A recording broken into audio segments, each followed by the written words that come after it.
శ్రీ సాయినాథాయ నమః. శ్రీ సాయి సచ్చరిత్రము 43-44 అధ్యాయములు. బాబా సమాధి చెందుట, ముందుగా సన్నాహము, ఇటుకరాయి విరుగుట, 72 గంటల సమాధి, బాపుసాహెబ్ జోగ్ సన్యాసము, అమృతతుల్యముకు బాబా పలుకులు, నేననగా ఎవరు. 43-44 అధ్యాయాలు కూడా బాబా శరీర త్యాగం చేసిన కథనే వర్ణించుచున్నవి కనుక వాటిని ఒక చోట చేర్చుట జరిగినది. ముందుగా సన్నాహం.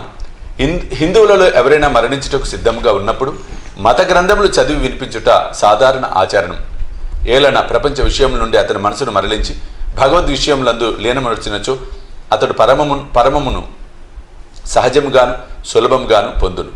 పరీక్షణ్ మహారాజు బ్రాహ్మణ ఋషి బాలునిచే శపించబడి వారం రోజుల్లో చనిపోటుకు సిద్ధంగా ఉన్నప్పుడు గొప్ప యోగి శుకుడు భాగవత పురాణమును ఆ వారంలో బోధించారు. ఈ అభ్యాసం ఇప్పటికీ అలవాట్లో ఉన్నది. చనిపోటుకు సిద్ధంగా ఉన్న వారికి గీత, భాగవతము మొదలు గ్రంథములు చదివి వినిపించెదరు. కానీ బాబా భగవంతుని అవతారం ఒకటిచే వారికి అట్టిది అవసరం లేదు. కానీ బాబా ఇతరులకు ఆదర్శంగా ఉండుటకు అలవాటును పాటించిరి. త్వరలో దేహత్యాగం చేయుచున్నానని తెలియగానే వారి వజయను అతన్ని పిలిచి రామ విజయమును గ్రంథమును పారాయణం చేయమనిది. అతడు వారంలో గ్రంథమును పఠించారు. తిరిగి దానిని చదువుమని బాబా ఆజ్ఞాపించగా అతడు రాత్రింబవళ్ళు దానిని చదివి 3 దినములలో 2వ పారాయణం పూర్తి చేశాను. ఈ విధముగా 11 దినములు గడిచెను. అతడు తిరిగి 3 రోజులు చదివి అలసిపోయాను. బాబా అతనికి సెలవిచ్చి పొమ్మనెను. బాబా నెమ్మదిగా ఉండి ఆత్మానుసంధానంలో మునిగి చివరి క్షణముకై ఎదురుచూచుండెను. 2-3 దినముల ముందు నుండి బాబా గ్రామము బయటకు పోవుటకు, భిక్షాటనం చేయుట మొదలగునవి మాని మసీదులో కూర్చొను. చివరి వరకు బాబా చైతన్యంతో ఉండి అందరినీ ధైర్యంగా ఉండుడని సలహానిచ్చిరి. వారెప్పుడు పోయేదరో ఎవరికీ తెలియనీయలేదు. ప్రతిదినము కాకాసాహెబ్ దీక్షిత్, శ్రీమాన్ బూటియు వారితో కలిసి మసీదులో భోజనం చేయుచుండేవారు. ఆనాడు హారతి పిమ్మట వారిని వారి వారి బసలకు పోయి భోజనం చేయమనిరి. ఆయనను కొంతమంది లక్ష్మీబాయి సిందే, బాగోజీ సిందే, బాయాజీ, లక్ష్మణ్ బాలాషింపి, నానాసాహెబ్ నిమోర్కర్ అక్కడే ఉండిరి. దిగువ మెట్ల మీద శ్యామ కూర్చొని ఉండెను. లక్ష్మీబాయి సిందేకు 9 రూపాయల దానము చేసిన పిమ్మట బాబా తనకు ఆ స్థలము బాగాలేదని, అందుచేత తనను రాతితో కట్టిన బూటి మేడలోనికి తీసుకుని పోయినా అచ్చట బాగుగా ఉండునని చెప్పాను. ఈ తుది పలుకులాడుచు బాబా బాయాజీ తాత్యాకోత్యపై ఒరిగి ప్రాణములు విడిచెను. బాగోజీ దీన్ని కనిపెట్టాను. దిగువ కూర్చొని ఉన్న నానాసాహెబ్ నిమోన్కర్ ఈ సంగతి చెప్పాను. నానాసాహెబ్ నీళ్లు తెచ్చి బాబా నోటిలో పోశాను. అవి బయటకు వచ్చాను. అతడు బిగ్గరగా ఓ దేవా అని అరిచాను. అంతలో బాబా కళ్ళు తెరిచి మెల్లగా ఆ అనెను. బాబా తమ భౌతిక శరీరం విడిచిపెట్టనని తెలిసిపోయాను. బాబా సమాధి చెందినను సంగతి సిరిడి గ్రామంలో కారు చిచ్చు వలె వ్యాపించెను. ప్రజలందరూ, స్త్రీలు, పురుషులు, బిడ్డలు మసీదుకు పోయి ఏడవసాగిరి. కొందరు బిగ్గరగా ఏడ్చిరి, కొందరు వీధులలో ఏడ్చుచుండిరి, కొందరు తెలివి తప్పి పడిరి. అందరి కండ్ల నుండి నీరు కాలువ వలె పారుచుండెను. అందరూ విచారగ్రస్తులేరి. కొందరు సాయిబాబా చెప్పిన మాటలు జ్ఞాపకం చేసుకొనెను. మునుముందు 8 ఏళ్ల బాలునుగా ప్రత్యక్షమయ్యేదనని బాబా తమ భక్తులతో చెప్పిరని ఒకరనిది. ఇవి యోగీశ్వరుని వాక్కులు కనుక ఎవరునూ సందేహింపనక్కర్లేదు. ఏలన కృష్ణావతారంలో శ్రీ మహావిష్ణువి కార్యమే ఉనర్చెను. సుందర శరీరంతో, ఆయుధములు గల చతుర్భుజములతో కృష్ణుడు దేవకీదేవి కారాగారమున 8 ఏళ్ల బాలుడుగానే ప్రత్యక్షమయ్యను. ఆ అవతారమున శ్రీకృష్ణుడు భూమి భారమును తగ్గించెను. ఈ అవతారము భక్తులను ఉద్ధరించుటకై వచ్చినది కనుక సంశయింప కారణమేమున్నది? యోగుల జాడల అగమ్య గోచరములు. సాయిబాబాకు తమ భక్తులతోటి సంబంధము ఈ యొక్క జన్మది కాదు, అది గడిచిన 72 జన్మల సంబంధం. ఇట్టి ప్రేమ బంధములు కలిగించిన ఆ మహారాజు ఎచ్చటికో పర్యటనకై పోయినట్లు అనిపించడం వలన వారు శీఘ్రముగానే తిరిగి వత్తురన్న దృఢ విశ్వాసం భక్తులకు కలదు. బాబా శరీరం నెట్లు సమాధి చేయవలను అన్న విషయము గొప్ప సమస్య అయ్యను. కొందరు మహమ్మదీయులు బాబా శరీరమును ఆరుబయట సమాధి చేసి దానిపై గోరీ కట్టవలెనంది.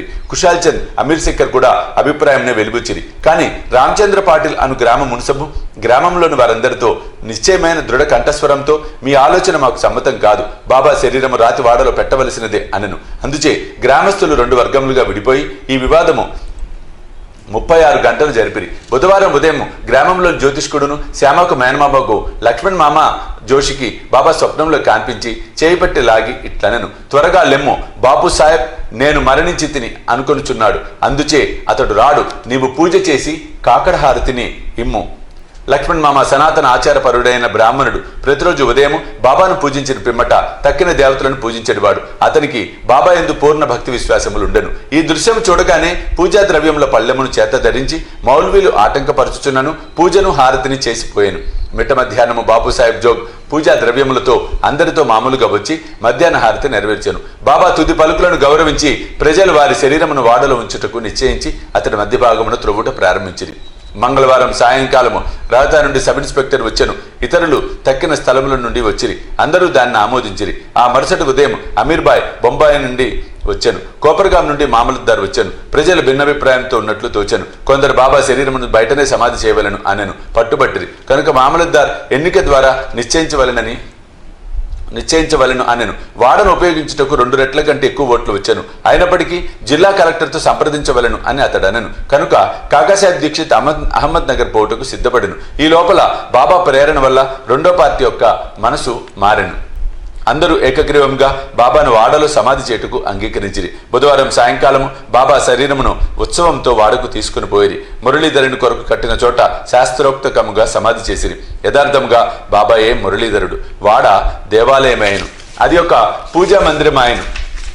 అనేక మంది భక్తులు అతడికి పోయి శాంతి సౌఖ్యములు పొందుచున్నారు. ఉత్తర క్రియలు బాలాసాహెబ్ బాటే ఉపాసిని బాబా నెరవేర్చిరి. ఉపాసిని బాబా బాబాకు గొప్ప భక్తుడు. ఈ సందర్భంలో ఒక విషయం గమనించవలను. ప్రొఫెసర్ నార్కే కథనం ప్రకారము బాబా శరీరము 36 గంటలు గాలి పట్టినప్పటికీ అది బిగిసిపోలేదు. అవయములన్నీ సాగుచుండెను. బాబా కఫిని చెప్పకుండా సులభంగా తీయగలిగిరి. ఇటుకరాయి విరుగుట. బాబా భౌతిక శరీరం విడిచుటకు కొన్ని దినముల ముందు ఒక దుశ్శకునం అయ్యను. మసీదులో ఒక పాత ఇటుక ఉండెను. బాబా దానిపై చెయ్యి వేసుకొని కూర్చుని ఉండేవారు. రాత్రులందు దానిపై ఆనుకొని ఆసనస్తులగుచుండ్రి. అనేక సంవత్సరములు ఇట్లు గడిచెను. ఒకనాడు బాబా మసీదులో లేనప్పుడు ఒక బాలుడు మసీదును శుభ్రపరచుచు దానిని చేతితో పట్టుకుని ఉండగా అది చేతి నుండి జారి కింద పడి 2 ముక్కలైపోయాను. ఆ సంగతి బాబాకు తెలియగానే వారు మిగులు చింతించి ఇట్లని ఏడ్చిరి. ఇటుక కాదు, నా అదృష్టమే ముక్కలు ముక్కలుగా విరిగిపోయినది. అది నా జీవితపు తోడు నీడ. దాని సహాయము వలననే నేను ఆత్మానుసంధానము చేయుచుండెడి వాడను. నా జీవితమునందు నాకెంత ప్రేమయో దాని అందు నాకంత ప్రేమ. ఈరోజు అది నన్ను విడిచినది. ఎవరైనా ఒక ప్రశ్న అడగవచ్చును, బాబా నిర్జీవి ఇటుక కోసం ఇంత బాధపడనేలా? అందులో ఒక భయమాడి పందిట్లు సమాధానం ఇచ్చాను. యోగులు బీదవారికి నిస్సహాయులకు సహాయం చేయుటకే అవతరించెదరు. వారు ప్రజలతో కలిసి మసలున్నప్పుడు ప్రజల వలె నటింతురు. వారు మనవలే బాహ్యమునకు నవ్వెదరు, ఆడెదరు, ఏడ్చెదరు. కానీ లోపల వారు శుద్ధ చైతన్యులే. వారి కర్తవ్య విధులను ఎరుగుదురు. 72 గంటల సమాధి. ఇటుక విరుగుటకు 32 సంవత్సరముల పూర్వము అనగా 1886 సంవత్సరంలో బాబా సీమోల్లంఘనం చేయ ప్రయత్నించాను.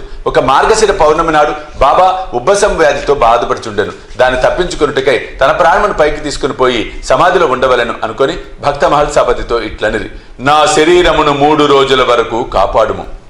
నేను తిరిగి వచ్చినట్లయితే సరే, లేని ఎడల నా శరీరమును ఎదురుగా ఉన్న ఖాళీ స్థలములో పాతిపెట్టి గుర్తుగా 2 జెండాలను పాతుము అని స్థలమును చూపిరి. ఇట్లనుచు రాత్రి 10 గంటలకు బాబా కింద కూలెను. వారి ఊపిరి నిలిచెను. వారి నాడి కూడా ఆడుకుండెను. శరీరం నుండి ప్రాణము పోయినట్లు ఉండెను.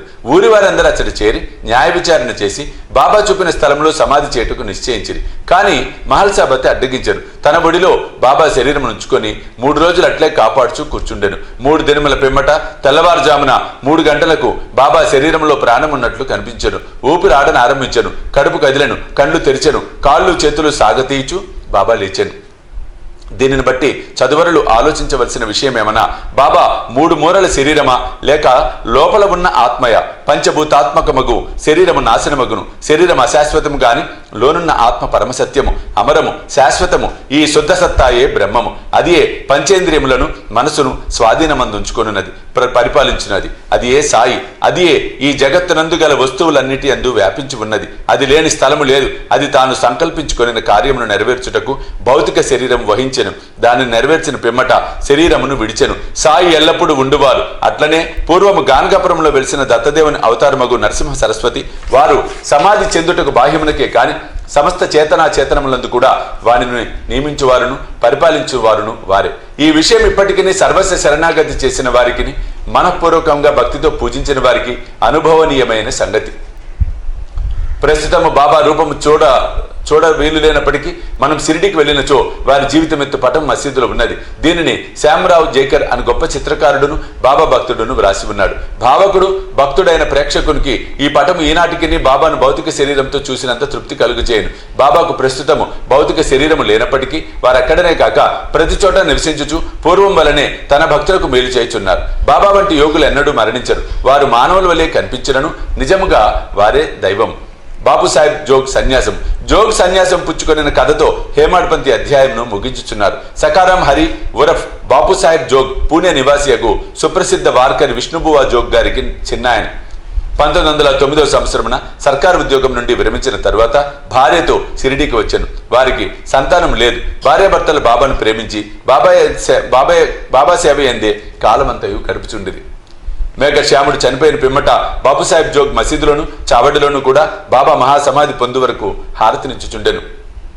అదీను కాక ప్రతిరోజు సాటేవాడాలో జ్ఞానేశ్వర్యు ఏకనాథ భాగవతమును చదివి వినవచ్చిన వారందరికీ బోధించుచుండెను. అనేక సంవత్సరములు సేవ చేసిన పిమ్మట జోగ్ బాబాతో, నేనిన్నాళ్ళు నీ సేవ చేసేతిని, నా మనసు ఇంకనూ శాంతం కాలేదు. యోగులతో సహవాసం చేసినను నేను బాగు కాకుండాటకు కారణమేమి? ఎప్పుడు కటాక్షించదవు అనెను. ఆ ప్రార్థన విని బాబా, కొద్ది కాలములో నీ దుష్కరములు ఫలితములు నశించును, నీ పాప పుణ్యములు భస్మమగును. ఎప్పుడు నీ అభిమానమును పోగొట్టుకొని మోహమును రుచిని జయించెదవో, ఆటంకములన్నిటినీ కడచెదవో, హృదయపూర్వకముగా భగవంతుణ్ణి సేవించుచు సన్యాసము పుచ్చుకొనెదవో, అప్పుడు నీవు ధన్యుడవయ్యేదవు అనిది. కొద్ది కాలం పిమ్మట బాబా పలుకులు నిజమాయను. అతని భార్య చనిపోయాను. అతనికి ఇంకొక అభిమానం ఏదీ లేకుండాచే అతడు స్వేచ్ఛాపరుడై సన్యాసమును గ్రహించి తన జీవిత పరమావధిని పొందెను. అమృతతుల్యముకు బాబా పలుకులు. దయా దాక్షిణ్యమూర్తియగు సాయిబాబా పెక్కుసార్లు మసీదులో ఈ దిగువ మధుర వాక్యములు పలికిరి. ఎవరైతే నన్ను ఎక్కువగా ప్రేమించెదరో వారు ఎల్లప్పుడూ నన్ను దర్శించెదరు. నేను లేక ఈ జగత్తంతయు వానికి శూన్యము. నా కథలు తప్ప మరేమీ చెప్పడు. సదా నన్నే ధ్యానము చేయును. నా నామమునే ఎల్లప్పుడూ జపించుచుండును. ఎవరైతే సర్వస్య శరణాగతి చేసి నన్నే ధ్యానింతురో వారికి నేను రుణస్థుడను. వారికి మోక్షమిచ్చి రుణము తీర్చుకొనెదను. ఎవరైతే నన్నే చింతించుచు నా గుర్చియే దీక్షతో ఉందురో, ఎవరైతే నాకు అర్పించనిది ఏమీ తినరో అట్టి వారిపై నేను ఆధారపడి ఉందును. ఎవరైతే నా సన్నిధానమునకు వచ్చెదరో వారు నది సముద్రములో కలిసిపోయినట్లు నాలో కలిసిపోవుదురు. కనుక నీవు గర్వము అహంకారము లేశమైనా లేకుండా నీ హృదయములో ఉన్న నన్ను సర్వస్వ శరణాగతి వేడవలను. నేననగా ఎవరో సాయిబాబా ఎన్నోసార్లు బోధించితిరి. వారిట్లనిరి, నన్ను వెదుకుటకు నీవు దూరముగా గాని మరెచ్చటికి పోనక్కరలేదు. నీ నామము నీ ఆకారము విడిచినచో నీలోనే కాక అన్ని జీవులలోనున్న చైతన్యము లేదా అంతరాత్మ ఒకటే అని తెలుసుకొందువు. అది నేను. దీనిని నీవు గ్రహించి నీలోనే కాక అన్నిటిలో నన్ను చూడుము. దీనిని నీవు అభ్యసించినచో సర్వవ్యాపకత్వం అనుభవించి నాలో ఐక్యం పొందెదవు. హేమాడ్పంత్ చదువులకు ప్రేమతో నమస్కరించి వేడదనేమన్నా వారు వినయ విధేయతలతో దైవమును యోగులను భక్తులను ప్రేమింతురుగాక. బాబా పెక్కుసార్లు ఎవరైతే ఇతరులను నిందించెదరో వారు నన్ను హింసించిన వారగుదురు. ఎవరైతే బాధలను అనుభవించెదరో ఓర్చుకొందురో వారు నాకు ప్రీతి కూర్చెదరు అని చెప్పారు కదా. బాబా సర్వవస్తు జీవ సముదాయంలో ఐక్యమే ఉన్నారు. భక్తులకు నలుపక్కల నిలిచి సహాయపడతారు.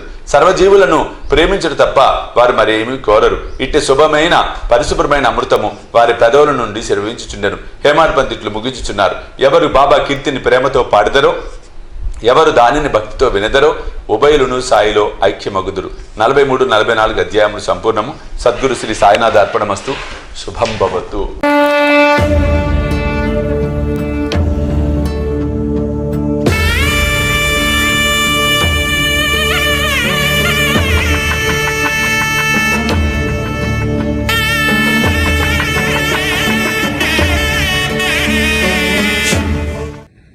సాయి దివ్య రక్ష కవచ యంత్రానికి